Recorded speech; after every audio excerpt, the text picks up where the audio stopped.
S1, S2. It's the tail. It's the very lower end. So what you're left with is more of a you are left with somewhat of a sciatica, the sciatic nerve distribution. I thought that the cauda equina is considered starting at L2. Yeah, but It is starting at L2, but the nerve roots coming out are basically going to go to the sacral, so bowel and bladder is involved.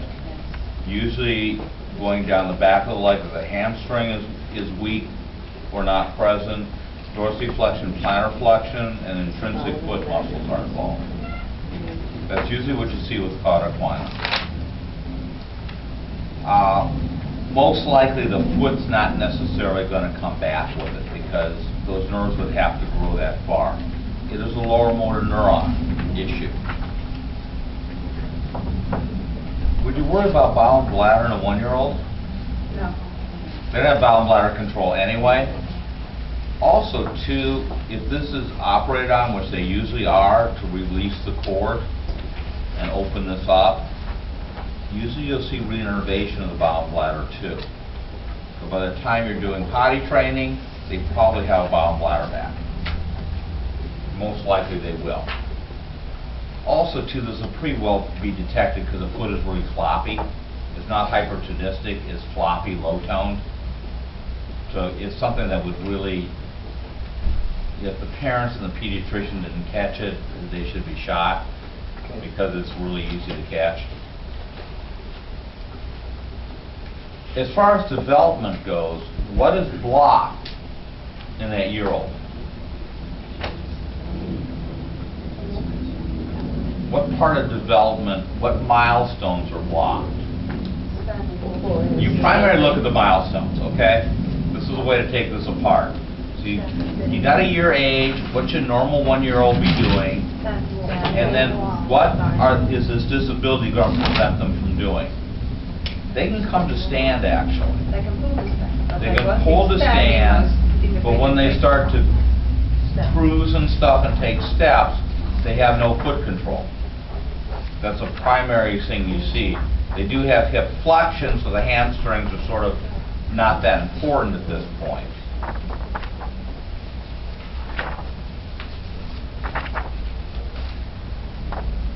But they don't have any dorsiflexion at all, which is actually probably the one you're going to be missing the most. They don't have plantar flexion either, but on level surfaces, you have to have push-off. It's nice, but do you have to have it? You'll actually get a pretty normal gait without it. But you got to have dorsiflexion or you end up tripping over your feet. So what you're seeing this kid do is pulling to stand, trying to cruise, and tripping over their feet and falling down. What you need to give them? An AFO. Particularly like the spring leaf or a dorsal spring leaf AFO.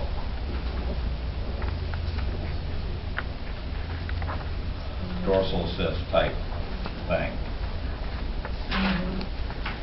Just to bring that foot into dorsiflexion during swing and allow a little bit more foot control. You can do a solid too, but you just really need the dorsiflexion assist here. And they're flaccid and plantar flexion, so you don't really have a tone issue at all with that.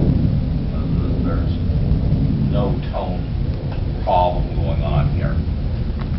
Chances are this kid will not run because that plantar flexion won't come back. The hamstrings might come back. They still don't have a push-off. So running is probably not that's going to be a permanent issue that probably is not going to go away, and there's no way to really compensate for that. But walking on level surfaces should be fine with an AFO. And really, development is not blocked until they're trying to cruise. Crawling's not blocked, right? Crawling, creeping, quadruped isn't blocked, rolling's not blocked, pulling to stand isn't blocked, right? The only time you start seeing a roadblock there is they can't take a step because they'll trip over their feet.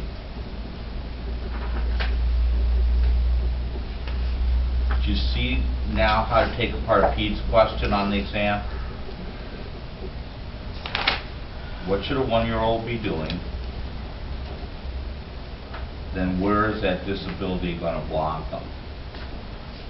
And that's really what all the Pete's questions are like that. They add that extra level of difficulty of knowing what a kid should be doing and looking at where the block is. So there's extra steps of dealing with the pediatric question on the exam. Is this making sense? I'm not going up and down a ramp. We'll do that one last because that's leading us into what we're going to be discussing after break.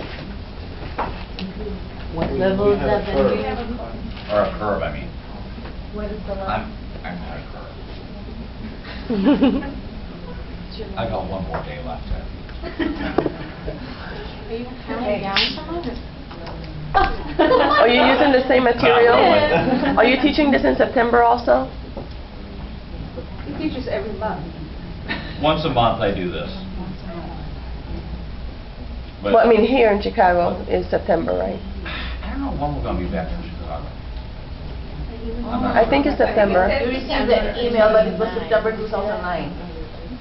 I had called to find out. Okay, I'm supposed to say this. You were mistakenly sent an email last night, all of you. Yeah. That's a survey we are doing from a class that we held in Chicago last September. They were supposed to get it, and the secretary put your emails in instead of their emails. I wasn't talking about that, but the advertisement before I came here, in case I couldn't come to this one, I found out when the next one would be, and they said Yeah. September. So, I think that hasn't been scheduled yet, and I don't think it's going to be September, because I think we're going to be in Miami in September. that's what they're telling people. I think we're going to be in Miami in September. Nice. Actually, I'm more worried about the hurricane season than I am how hot it is. I delivered 2 kids in September in Tampa during hurricanes. Piece of cake. You can do it. Oh, really? I had to cancel one day due to a hurricane so far.